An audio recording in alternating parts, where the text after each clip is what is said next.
Hi there, I'm Alex Cunningham, and I'll walk you through this Notion tutorial step by step. Let's jump right in.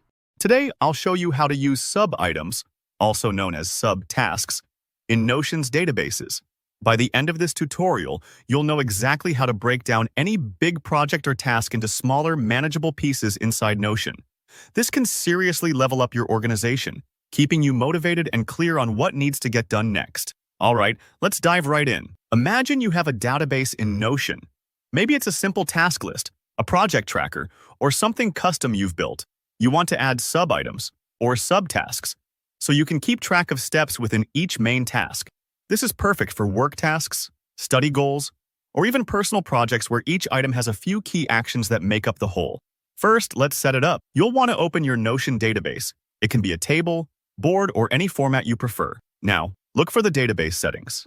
These are usually found by clicking the three-dot menu in the top right corner of your database. Once you're in the database settings, click on More Settings. It's easy to miss, but this is where the magic happens.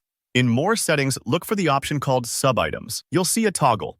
Just switch it on. Once sub-items are activated, you'll immediately notice you can add a subtask underneath any database entry. Picture it like nesting to-do lists inside your main to-do list. If you have a task called Plan Vacation, for example, you can now add subtasks like Book Flights, Find Hotel, or Research Attractions. Each one lives under Plan Vacation and can be managed, checked off, or detailed without cluttering the bigger list. You might be wondering what subtasks actually do inside Notion, and why bother with them instead of just making a super long list.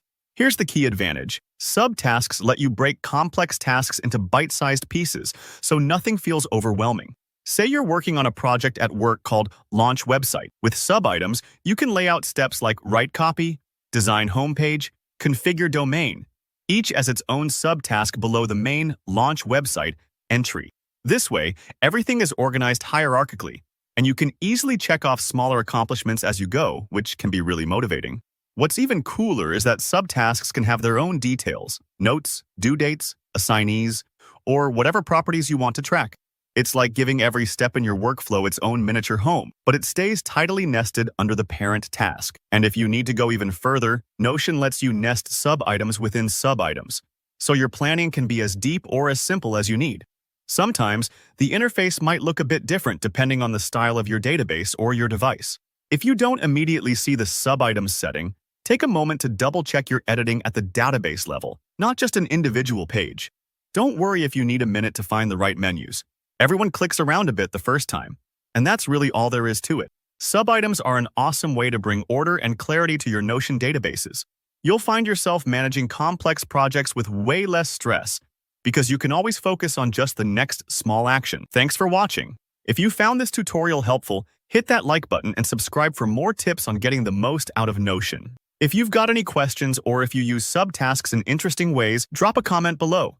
I'd love to hear from you and help out. See you in the next video.